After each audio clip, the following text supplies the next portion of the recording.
Onam special എപ്പിസോഡിലേക്ക് എല്ലാവർക്കും ഒരിക്കൽ കൂടി സ്വാഗതം. ഇന്ന് ഓണം സ്പെഷ്യൽ എപ്പിസോഡിൻ്റെ 6ാമത്തെ ഭാഗമാണ്. ഇതുവരെ ഞാൻ തയ്യാറാക്കിയിട്ടുള്ള ഓണവിഭവങ്ങൾ നിങ്ങൾക്ക് ഒരുപാട് ഇഷ്ടപ്പെട്ടെന്ന് വിചാരിക്കുന്നു. ഇന്ന് സ്പെഷ്യലായിട്ട് ഉണ്ടാക്കുന്നത് ഓണത്തിൻ്റെ നമ്പർ 1 ഐറ്റം ആയിട്ടുള്ള കായ വറുത്തതാണ്. ഈ കായ വറുത്ത് തയ്യാറാക്കാൻ നമുക്ക് വളരെ എളുപ്പമാണ്.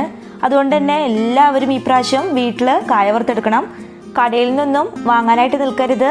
വീട്ടിലുണ്ടാക്കിയ അതിൻ്റെ ടേസ്റ്റ് ഒന്ന് വേറെ തന്നെയാണ്. അപ്പോൾ നമുക്ക് വീഡിയോയിലേക്ക് കിടന്നാലോ.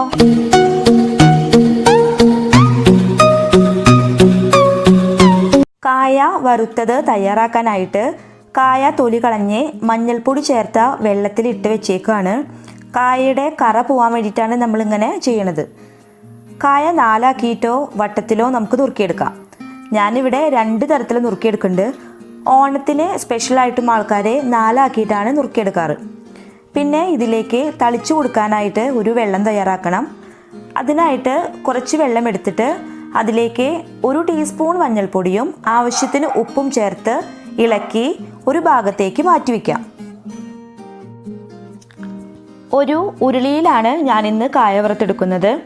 അതും വെളിച്ചെണ്ണ വെച്ചിട്ടാണ് ഞാൻ വറുത്തെടുക്കുന്നത്. വെളിച്ചെണ്ണ ചേർത്തിട്ട് ചിപ്സൊക്കെ വറുത്തെടുത്താൽ ചിപ്സിന് നല്ല ടേസ്റ്റാണ്. നുറുക്കി വെച്ചിരിക്കുന്ന കായ കഷ്ണങ്ങൾ ചൂടായിട്ടുള്ള എണ്ണയിലേക്ക് ഇട്ട് കൊടുക്കുകയാണ്. ഒന്ന് ഇളക്കി കൊടുക്കും കൂടി ചെയ്യണം കേട്ടോ. കുറച്ച് സമയം കഴിയുമ്പോഴേക്കും കായ നല്ല ക്രിസ്പി ആയിട്ട് തുടങ്ങും. ആ സമയത്ത് ഇളക്കുമ്പോൾ ഒരു കലകലാന്നുള്ള ശബ്ദം വരും. അപ്പോൾ മഞ്ഞപ്പൊടിയും ഉപ്പും ചേർത്ത് വെച്ചിട്ടുള്ള വെള്ളം ഒന്ന് ഒഴിച്ചു കൊടുക്കണം. 2-3 ടേബിൾ സ്പൂൺ വെള്ളം ഒഴിച്ചു കൊടുത്താൽ മതി. ഇനി വെള്ളം ഒഴിച്ചു കഴിഞ്ഞാൽ നന്നായിട്ട് പൊട്ടി തുടങ്ങും. അപ്പോൾ പൊട്ടണത് കണ്ടിട്ട് നമ്മൾ പേടിക്കേണ്ട ആവശ്യമില്ല. ഇത് പൊട്ടണത് കുറച്ച് കഴിഞ്ഞാൽ തന്നെ നിൽക്കൂട്ടോ. അപ്പോൾ ചെറുതായി ഒന്ന് ഇളക്കി കൊടുത്താൽ മാത്രം മതി.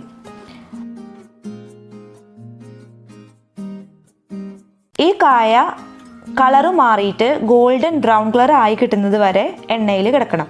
നല്ല ക്രിസ്പി ആയിട്ട് ഉണ്ടോയെന്ന് ഇടയ്ക്കിടയ്ക്കൊന്ന് ചെക്ക് ചെയ്ത് നോക്കി നോക്കുക. അപ്പോൾ നന്നായിട്ട് ക്രിസ്പി ആയ ഒരു ശബ്ദം വരും. നേരത്തെ പറഞ്ഞ പോലെ തന്നെ ഒരു ശബ്ദം വരും.